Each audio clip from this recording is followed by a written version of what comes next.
কয় রুদ্রগণের মিল থাকে না, কয় দেব তোমায় 12 আনা, কয় 12 আংলি দমের আগে সাধন করো না, কয় দেব তোমায় 13 আনা, কয় 7 সমুদ্র 13 নদী তোকে পার হইতে পারলা না, 13 আনায় পার করি কিভাবে, কয় দিব তোমায় 14 আনা, কয় আগে তুমি চতুর্ভুজ ঘোরো না, কয় দিব তোমায় 15 আনা, কয় না এখন পর্যন্ত পূর্ণ প্রেম হইল না। শিষ্য কি কয় তাইলে কি করি, আমার তো আর দেওয়ার কিছু নাই। গুরু কয় তুমি দিও রে শোনো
আল্লাহ পাল্লা মন্দ না। যেইভাবেতে বসে শুনছেন আপনারা দর্জনা, যেইভাবেতে বসে শুনছেন বাউল বিচার গান, সকলেরই কাছে সালাম দেয় বাবলি দেওয়ান। আজি এমনি করে সুন্দরভাবে থাকিলে নীরব, উভয় শিল্পীর ভাবতত্ত্ব প্রেম বলা হবে সব। ওরে আর যদি মাঝে মধ্যে কথাবার্তা হয়, পাল্লা চলাকালীন সময় যদি ওঠা বসা হয়, ওঠা বসা যাওয়া আসার মাঝে মজা না হিরো। আমি অল্প কইরাই বলবো, বেশি গল্প করব না। একটি প্রশ্ন করছে আমায়, শুনছেন দর্জন। আমি অল্প কইরাই বলবো, বেশি গল্প করব না। ছোট্ট একটা প্রশ্ন করছে, শুনছেন দর্জন। ও সে কথার জবাব কথায় দিব, কথার জবাব কথায় দিব, আগে না বাড়িয়া অল্প কইরা যাইব কথা এইখানে বলিয়া রে।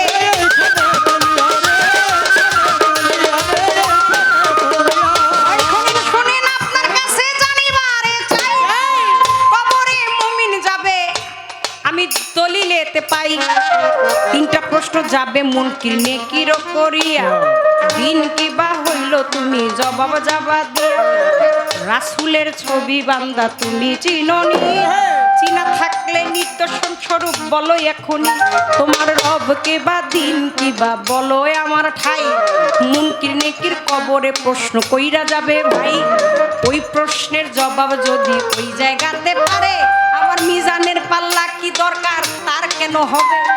মিজানের পাল্লাও যদি পার যায় রে হইয়া, আবার বলছে রাতের পুল কেন দরকার যাবে হইয়া।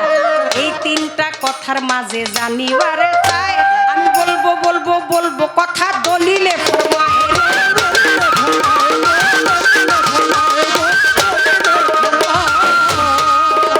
আপনার কবরের তিনটি প্রশ্ন মুনকির আর নেকির, এটা হচ্ছে প্রাথমিক যাচাই বাছাই। আমি আপনাকে গানে বলতেছি, একটা বাচ্চা যখন স্কুলে ভর্তি হয় তার আগে পরীক্ষা নেয়, সে ওই ক্লাসের যোগ্য কিনা দলিল পড়ে দেখেছি। প্রথম তিনটি প্রশ্ন করবে, এটা হচ্ছে যাচাই বাছাই স্বরূপ। আপনি এই দুনিয়ায় এসেছেন কি দিন দুনিয়া করেছেন, আপনি যে ধর্ম নিয়ে এসেছেন সেই ধর্মকে কতটুকু আপনি মেনেছেন, আপনার ঈমানি শক্তিটা কতটুকু আছে, এটা হচ্ছে আপনাকে প্রথম যাচাই বাছাই করবে। আপনার প্রথম যাচাই বাছাইয়ের পরে আপনি যদি সঠিকভাবে শোনেন, ওই কিছুদিন ওই বড় পীরের এক ঘটনা আছে। বড় পীরের এক ভক্ত কবরের মধ্যে গেছে, যার পরে মুনকির আর নেকির আইছে, আয়া প্রশ্ন করতেছে, কহ তোমার রব কে? কয় আব্দুল কাদির। একজন আর একজনের দিকে চায়, মুনকির আর নেকির চিন্তা করে আল্লাহর এক নাম কাদির, সাইরা দে রে ভাই। আর একটা প্রশ্ন করে একটু আগে বাইরা যাই, ওরে তোমার দিন কি বা বলো তুমি? কয় ইসলাম। এবার একজন আর একজনের দিকে চায়, কয় এই কথাটাও আমরা মানলাম। তোমার রাসূল কে বা তুমি বলো একটু, শুইনা পরানে শান্তিটা নিলাম। কয় আব্দুল কাদির। মুনকির আর নেকির কয় কি রে? ওদি আব্দুল কাদির জিগির উড়াই লইছে, যা কই সবই খালি আব্দুল কাদির। কয় হপায় গুরজ বাইর করছে। আর কয় বড় পীর, বড় পীর, তুমি না বলছিলা তুমি বিনা অন্য কোনো রূপ দেখতে না, তুমি বিনা অন্য কোনো নাম নিতে না, শুধু তোমার ওই নয়ন কানে চেয়ে থাকতে, তুমি ছাড়া আর অন্য কোনো আওয়াজ এই কর্ণকুহরে শুনতে না, তাহলে আজকে তোমার নাম কই ফেরেশতা দিয়ে আগুনের গুরজ লয়ে আহে। বড় পীর মুহূর্তের মধ্যে চলে আসলেন। আইসা কয় আপনি কে? কয় আমি কে? এই কথা পরে কই, আগে তোরা ক, তোরা হিন্দু না মুসলমান? কয় আমি হলাম আল্লাহর ফেরেশতা, আমি হলাম মুনকির আর হইল নেকির, আপনি আমাকে জিগান আমরা হিন্দু না মুসলমান। কয় জিগাইছি কথার জবাব দে, মনে চাইলে দে, না মনে চাইলে তার ব্যবস্থা আমার কাছে আছে। কয় অবশ্যই আমরা মুসলমান। তা মুসলমান যদি হইছস তাহলে আমাকে সালাম দিলি না কে? আমারে সালামটা দিলি না কেন? কয় ভুল হয়ে গেছে, মাফ করে দেন। কয় মাপের টেন্ডার লয়ে বহি নাই, বারবার খালি ভুল করবা আর তোমাকে খালি ক্ষমা করে দিমু। কয় আপনার লগে দেখাই হলো জীবনে আজকে, এর আগে কোনোদিন আপনার দেখছি কিনা আমার মনে হয় না, আবার কোনদিন ভুল করলাম। কয় তোরা করস নাই, তোকে গোড়া ঘরের যেডি আছে এডি করছে। আমার আল্লাহ পাক মোহাম্মদী নূর সৃজন করলেন, এই তামাম জাহানে প্রেম লয় মগ্ন থাকবেন হাকিকতে মোহাম্মদিয়া, আমার দয়াল নবীর নূরে প্রেমে মানুষ বানাইছে আল্লাহ প্রেমের কারণে। ওরে মানুষ বানাইলো আল্লাহ প্রেমের কারণে, প্রেমের দুই বান্ধব চাকরি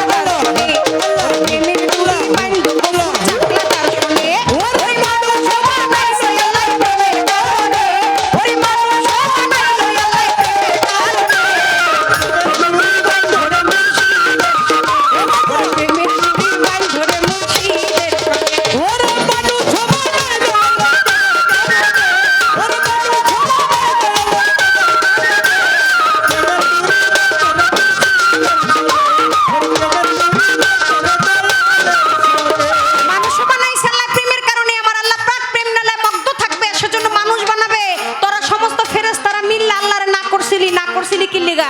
কয় আমরা জানি না, আমরা ছিলাম না, আমরা নাও করি নাই, আমাকে ছাইরা দেন। কয় না সারুন যাইব না। এই কথার জবাব চাই, তারপরে তো করে সারুম। মুনকির কয় নেকির রে, কয় তাহলে যাই দুজনে জবাব লই আহি। বড় পীর কয় দুজনে গেলে যে একজন আবি না, এটা আমি খুব ভালো করে জানি। একজন থুয়া দিলাম, একজন এনে রাখলাম, আর একজন যা। মুনকির যে খোদার কাছে কয় খোদা কি এক বিপদে পড়ছি, কি ডিউটি দিছেন, কবরের মধ্যে জবাব সলভ করতে হইব, করতেছি। এমন সময় একজন আইছে, তার নাম বলে বড় পীর। কয় সালাম দেই নেকির লেগে এটা ভুল হইছে, মাফ চাইলাম তাও মাফ করে না। ওখানে কয় কোন দিন বলে মানুষ বানাইতে চাইছেন আপনি? ওই যে জিব্রাইল, ইসরাফিল, মিকাইল, মেহেতের সাইল, মেহেতের ডাইল, মেহেতের খুন, যত ফেরেশতা মণ্ডলী আছে তখন তার আমরা আসিলাম না। হেরা কি লেগে কোন ভুল করছে, এই জবাব আমাকে কাছে চায়। কয় তারপরে কি? কয় হনে কোন মানুষ বানাইতে নিষেধ করছিলাম কি লিগা? আল্লাহ কয় তোরা যখন নিষেধ করছিলি তখন আমার জিগায় নিষেধ করছিলি। এই কথার জবাব আমিও জানি না। কয় করুম কি? কয় কোনো কথা নাই, খালি ক্ষমা চা, আর যা কয় মাইন্না যা। কোনো রকমে মাপ মুখ চায়া যায়া ক্ষমা চায়া মাইপ আয়গা, খালি মাপ লয়ে আয়গা যায়। কয় মাপ করে দেন। সমস্ত ফেরেশতাদেরকে নিয়ে গিয়ে মাপ চাইলেন। আমার বড় পীর বলে মাপ করতে পারি, শর্ত আছে, আমার এই কবরস্থানে আর কখনো কোনোদিন ঢুকতে পারবি না। জবাব সলভ হবে না। ওই যে আজাদ নামক কবরস্থান, এই কথা শুই না বাংলাদেশের তো একজনে পোলারে কয় বাবা সারা জীবন যা করছি করছি, তোমার কাছে আর কোনো কিছু চাওয়ার নাই, তুমি তাড়াতাড়ি টিকিট আর পাসপোর্ট করে দাও, যাই ওই কবরস্থানে মরার আগে হইয়া করি। মইরা গেলে এমনি ওই কবরস্থানে মাটি দিব, তখন আর জবাব সলভ হইব না। রাত্রের বেলা ঘুমাইছে, সকালবেলায় ফ্লাইট, অনেক ঘুমের ঘরে স্বপ্নে দেখে। যারা বুদ্ধি করে যুক্তি করে ওই ফেরেস্তার জবাব সলের জন্য, মাপ পাওয়ার জন্য ওই দেশে যাইয়া মরে, ফেরেস্তারা হ্যাঁ করে মাটির তল দিয়া ফিরত পাঠায়, ফিরত পাঠাইয়া এই মাটির তলে এই দেশে পাঠায়, হের করে জবাব সল করে। যুক্তি করে শিখে গেলেন কিন্তু ইমান নিলেন না, কাজ হবে না। তাই তো আপনার প্রাথমিক যাচাই বাছাই করবে আপনাকে কবরে। এই দুনিয়ায় মিজানের পাল্লা দিবে যারা মনে করে অনেক পূর্ণ করেছি, 5 ওয়াক্ত রোজা করছি, নামাজ পড়ছি, ইসলামের কাজ সবকিছুই করছি, কিন্তু মুরিদ হন নাই। ভেষ ধরে রইছেন কিন্তু মনে প্রাণে ইসলামকে স্বীকার করেন নাই। ইমানি শক্তি যাদের কম, সেই দিন ওই মিজানের পাল্লায় দেখাইব তোমার পাপ এবং পূর্ণ কতটুকু। তারপরেও আপনাকে, আপনি যখন আপনার পাপ পূর্ণ হয়ে গেল, আপনি যখন মানলেন না, তখন আপনাকে দিবে ওই পুল সেরাতের কুলে। যার ইমানি শক্তি বেশি, যিনি দিন মানলো, যিনি ইসলাম মানলো, আল্লাহকে মানলো, আল্লাহ রাসূলকে মানলো, আল্লাহর পবিত্র কোরআনকে মানলো, হালালকে মানলো, হারামকে মানলো, প্রিয় মুর্শিদের ভজনা করলো, সে বিদ্যুৎ গতিতে দৌড়ায়। সবার জন্য জবাব সওয়াল না, সবার জন্য পুল সেরাতের পুল না, সবার জন্য মিজানের পাল্লা না। হাসরের মাঠে আইসেন ন্যাংটা, যাইবেন ন্যাংটা। দোহাই ল্যাংটা, দোহাই ল্যাংটা গান শুনছেন না আপনারা? মাতৃগর্ভের থেকে আসছেন যেভাবে, হাসরের মাঠেও উঠবেন এইভাবে। এটা বাবলি সরকার